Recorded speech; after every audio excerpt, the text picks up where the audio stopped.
Je m'interroge ce jour sur la question de la précarité du personnel de santé au sein des formations sanitaires publiques dans ce pays, abrégé formation sanitaire FOSA. Les professionnels de la santé sont en souffrance entre salaire de catéchistes, manque de logement, de matériel de travail, de valorisation. Les blouses blanches ne savent plus à quel sens se vouer. Près de 4453 personnels de santé sont en situation de précarité dans les régions du centre, du littoral et de l'ouest. Comment comprendre que la majorité des formations sanitaires ne respectent pas les textes réglementaires appliqués à la gestion des quotes-parts et primes? Comment comprendre que lors des recrutements, les responsables des structures sanitaires renvoient fréquemment ceux régulièrement en activité au sein de les structures pour faire enrôler de nouvelles personnes? Que dire de la non-reconnaissance du personnel soignant tombé au front de la lutte contre le Covid-19, des personnels, des téléopérateurs travaillant depuis le déclenchement de cette crise qui n'ont jusqu'à ce jour pas reçu un seul copec, mais plutôt des menaces? Comment comprendre que des personnes recrutées au départ avec un contrat de travail pour une durée d'1 an se retrouvent à devenir des stagiaires permanents sans aucune forme de procédure? Comment comprendre que près des pères et des mères de famille travaillent comme des forçats depuis des années?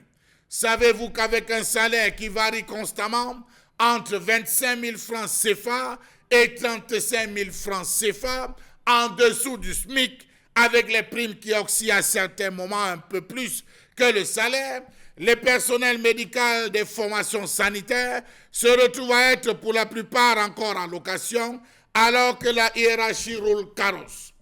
Comment comprendre que les primes, qui oscillaient parfois entre 20 000 à 25 000 francs ou 30 000 francs, ont chuté drastiquement à 2 500 francs, 5 000 francs nets, sans aucune explication?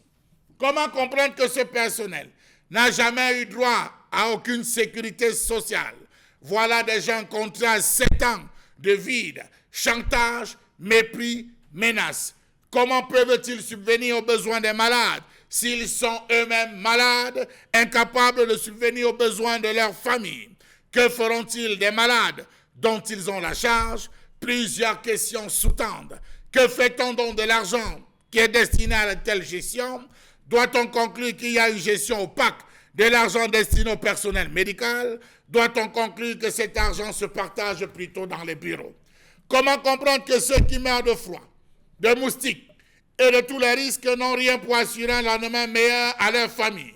Le tableau sombre qu'on peut dresser de la situation de personnel de santé exerçant au sein des formations sanitaires est trop rabaissant dans ce pays. Rémunération faible et irrégulière, mauvaise prise en charge des personnels qui ne parviennent même pas à soigner les enfants de manière gratuite dans ces formations. Ils doivent payer comme tout le monde. Déficit criant en ressources humaines, recrutement effectué par des instances inappropriées avec parfois des contrats à durée déterminée délivrés. Comment comprendre que certains présidents des syndicats s'octroient des charges et avantages supposés être supportés par des formations sanitaires à l'équilibre financier le plus souvent précaire? L'ambiance est rendue délétère dans certaines formations sanitaires par des rémunérations faibles versées de manière irrégulière. Comment comprendre que les personnels de santé en situation précaire, ayant établi des requêtes, rédigé des requêtes, ayant rencontré l'ensemble des responsables régionaux, soient encore là dans l'expectative? Ils ont forcé jusqu'à rencontrer le ministre de la Santé, André Mamafouda de l'époque, qui avait promis, rien n'a été fait. Ils ont forcé, ils ont rencontré Manaouda Malachi, qui a promis, mais en attendant, on attend comme l'enfant de cirage.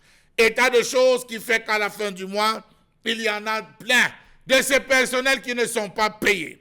Au Cameroun, on compte approximativement 1,1 médecin et 7,8 infirmières et sages-femmes pour 10 000 habitants. Le salaire moyen d'un médecin varie entre 155 300 et 173 000 francs, bien en dessous du minimum des 500 000 francs CFA suggérés en fin d'analyse pour permettre aux médecins de vivre avec un minimum de décence au Cameroun. Nous étions en 2017. Les médecins en zone rurale opèrent les malades dans l'obscurité, sans groupe électrogène. Il est temps que les patients camerounais aient accès à eux-mêmes, peut-on dire. Quel est le sort réservé aux différentes primes du personnel médical, primes de technicité, primes d'astreinte, primes de santé publique?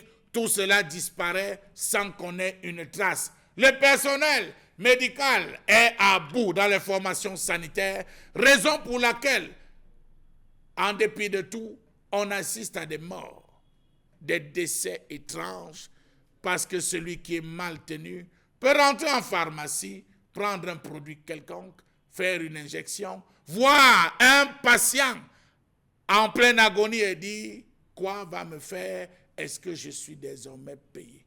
La santé n'a pas de prix, mais lorsque le prix arrive, c'est les responsables des formations sanitaires qui savent où le placer dans des comptes bancaires et dans des poches bien enfouies.